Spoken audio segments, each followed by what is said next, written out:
All right, everybody, thank you for stopping by. So in this video, I'm going to be showing a good build for Lieutenant Belica in the mid lane. I will do a separate build for her as a support, but this video is going to be focusing on high damage and high ability haste and all that fun stuff. And the build for a support will be completely different than a build for a mid lane. But anyways, I do want to get into a couple disclosures before I go into the build. So this guide is more of items that would work well with her and not necessarily something that you should build completely, because the build that you pick for facing somebody really depends on who you are facing and what build they're doing, and you should be always paying attention to what they are building and counter their build when you can.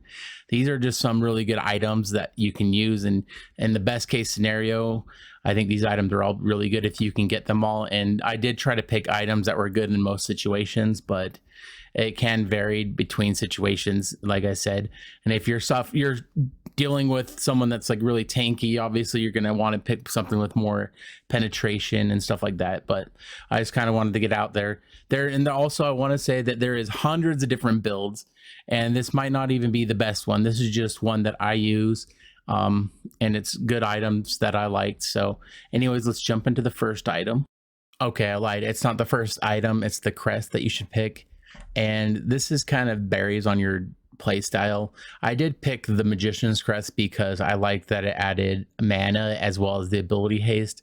And the other one does a little bit more damage, but I kind of like having the shield with the soul bearer as well. So I like to go for the soul bearer when I'm picking Lieutenant Belica, but I think the other one would be really good as well, the Ocelot crest. I just like the ability haste and the additional mana that this one provides, and I like the shield as well. But the other one can be really good. It can do more, you'll do more damage, especially if you get the one where it does shock damage around you. That could be really good, but I feel like she does so much damage anyways that that's not necessarily needed. But that would be a good one to get as well. But the one I suggest is Soul Bearer. So the first item I like to get is Time Warp, and the reason for this is it makes your mana regen go up a lot, as well as it does subtract 1 second from non-ultimate cooldowns every 8 seconds, and that can be really big in a fight. And I also like the ability haste, and it gives you a lot of magical power as well. And I like this card first because in the build option, there's a little item that gives you mana regen, and I think that's really important to have very early game. And I like to pick that as my first item, the 350 gold one. But with the reducing of the cooldown of her Void Bomb, it made it so you do go through a lot of mana pretty quick, because you can do her Void Bomb pretty consistently now. And once you get like fully maxed out, I got it down to about a little less than 3 seconds to have my Void Bomb. So you're using that constantly, and it burns through mana. So I like to have a little bit of mana regen, and this is the item that I chose, like I said, because the dropping 1 second cooldown on your non-ultimate abilities can really save you. But anyways, let's get to the next item. So Overseer is one of my favorite cards to get. I like it to get it in general because you have the magical lifesteal as well as the high magical power, but it also adds that magical penetration, which can be really good if you're fighting someone that has a lot of magical armor on, or someone that's tanky. So that's really good to have as well. But the thing I like most about it is the exalted ability, and it makes it so you deal 15% more damage with your ultimates, and 25% of your damage that you deal to them, it'll go back to you. And I know that's not like a lot, like that 15%, that makes you go from like 450 to 600, which it can be really big, especially if you've ever played Belica, and it gets really annoying when you use the ultimate on someone and they're walking away with a sliver of health. But the other thing that I really like about the healing with 15%, that extra damage, that like 150 damage that it does, it's about 200 damage. I did a little bit of a test in the practice. It gives you about 200 to 250 healing when you use your ultimate, and I feel like that could be really big in a team fight, because though 250 health really isn't that much, that is a good enough of a boost that you can keep fighting usually, and it can save you in a fight, and I really like that. But I just feel like that item is really good all around for characters that have a high magical damage ultimate. Like, I like it on Morgesh as well as Shimby. But anyways, let's move on to the next item. So I'm going to sound like a broken record, of course. I know I say that a lot, but tainted items are the most important thing that you can get that everyone should have, but not everyone does. It's frustrating. But what it does is it reduces the healing of your target for 40% for 4 seconds. And that could be really big, especially if you're facing like a Countess or a Grux or a Chimera. Having that reduced healing can be really massive to have. But like I said, every character on your team should have a tainted item, and there's different ones for different characters. There's one that I toiled with the idea of using, which added mana regen and a little bit of armor instead of having the magical power and ability haste. But I think if you're going to be trying to make a build where you're trying to do high damage, I feel like Tainted Scepter would be the best one for Belica. But if you were going support, then I think that the other one would be better. I don't know the name of it off the top of my head, but yeah, I think this is the best tainted item for her. And I also like that it has the malice ability, which you can gain a stack up to 15, and then when you do takedowns you grant 15 stacks immediately, and hitting a hero with ability damage will deal 3 plus 1.5% magical damage per stack. So it does like a bunch of extra damage as well as adding ability haste. So I just think that's a good card all around. Like I said, tainted items, most important thing that you can get.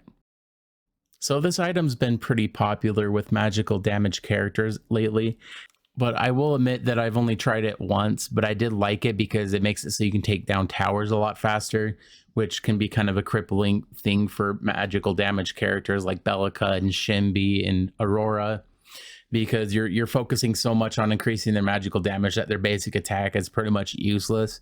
So when you're going against a tower, you're just kind of like bang, bang, bang, and you could be sitting there forever just waiting, and it just gets really bad.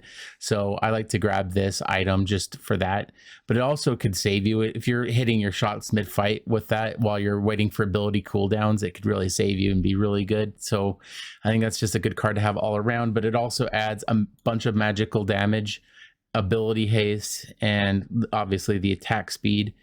And when you do basic attacks, you deal an additional 20% or 20 magical damage on hit. So it's just pretty good to have all around. And I've been seeing a lot of people using it. It's kind of like seems to be a meta right now. So I will be trying it out a little bit more in the future, but I think it's just a good card to add if you are working with somebody that's magical damage, but does have a physical damage attack like Belica and Shimby and Aurora. It's good on all those characters, but I'm going to add a clip showing the different attack speed with the basic attack with that item on.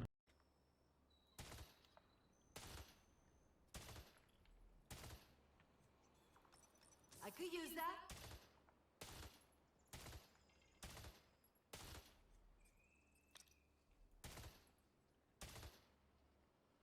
So yeah, it can be pretty significant to have. I mean, it doesn't seem that overwhelming when you look at it, but it's just like every second counts when you're in a fight. And I'm sure anybody who's played Predecessor can agree with me on that. So any additional damage you do with your basic hit can really just turn a fight around. But anyways, let's move on to the next item.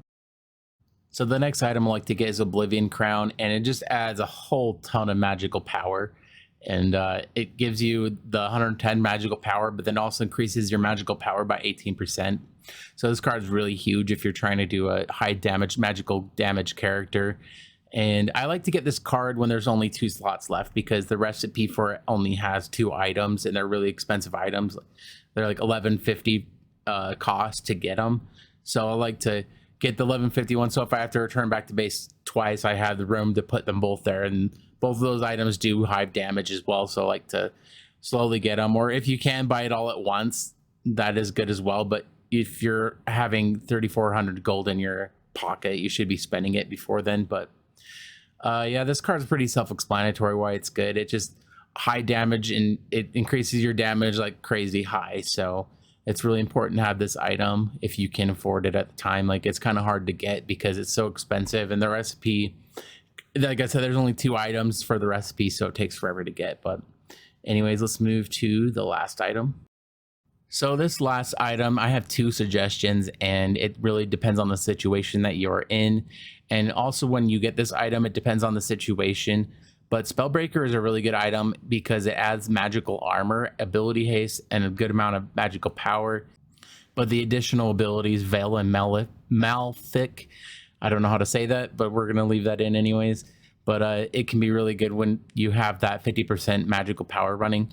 But it really depends. If you're facing somebody that's high magical damage, like Gideon or Countess, then you want this item because it'll add magical armor, which can really save you in a fight. But there's another option if you're facing somebody that has physical damage.